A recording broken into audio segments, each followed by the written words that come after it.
Siapa sih yang tidak kenal Khadijah, istri Rasulullah Sallallahu Alaihi Wasallam? Tetapi kebanyakan orang hanya mengenal dia sebagai istri belaka.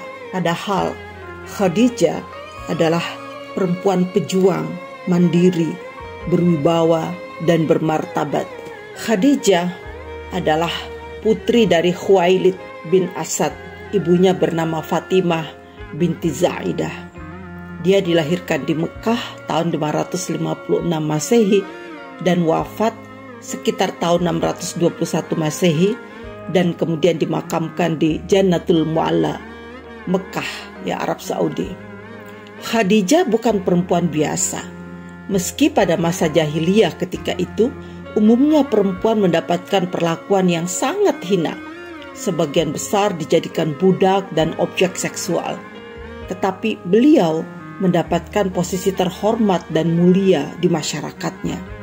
Mengapa? Karena selain berasal dari kalangan bangsawan yang terkenal kaya raya, dia mendapatkan berbagai keistimewaan dalam sukunya. Meski demikian, Khadijah tidak memanfaatkan popularitas dan kekayaan ayahnya untuk menggapai sukses. Dia tidak menggunakan upaya-upaya nepotisme. Sejak muda, dia dikenal perempuan cerdas, pembelajar, dan mandiri. Dia tumbuh menjadi perempuan yang bermartabat, memiliki pengetahuan yang luas, terutama dalam bidang perdagangan. Tetapi jangan lupa, dia tetap menjaga nilai-nilai kehormatan yang penuh kewibawaan.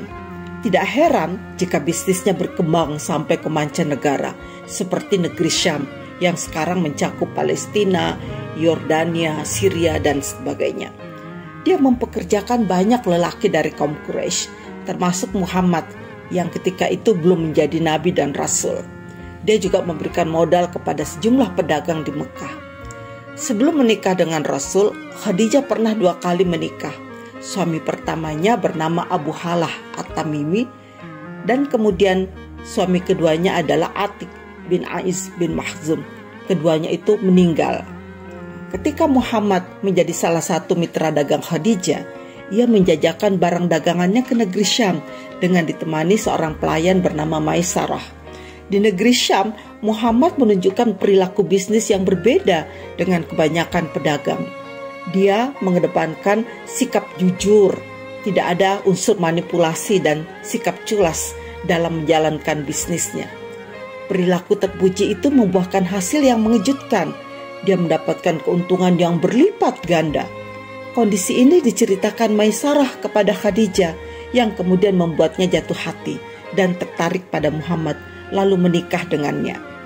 Pernikahan mereka dikaruniai 2 orang putra dan 4 orang putri, yaitu Abdullah, Al-Qasim, Zainab, Ruqayyah, Ummu Kulthum, dan Fatimah.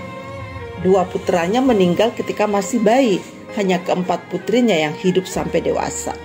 Saat Rasulullah menerima wahyu dan diangkat menjadi nabi, Khadijah lah orang yang pertama yang percaya kepada kerasulan Muhammad.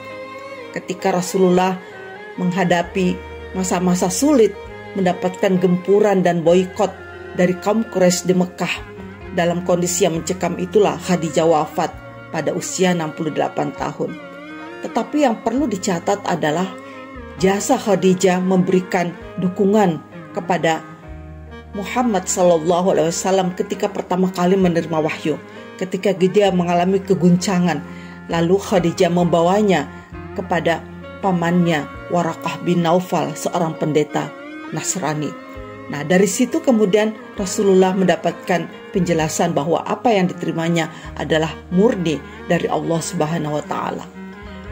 Karena itulah wafatnya Khadijah meninggalkan luka yang teramat dalam.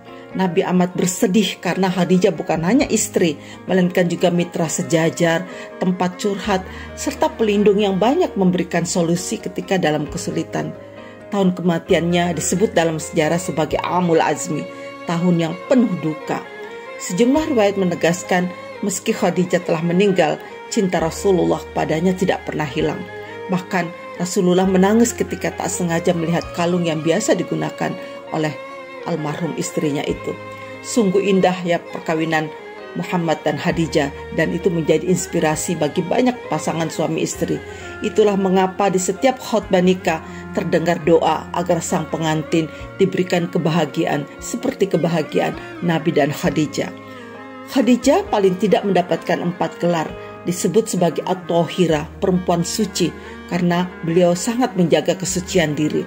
Disebut Nisaul Quraisy karena dia adalah pemimpin dan pemuka dalam masyarakat Quraisy. Disebut Ummul Mukminin, ibu dari orang-orang beriman, dan juga disebut sebagai Nisaul Alamin, pemuka perempuan sedunia.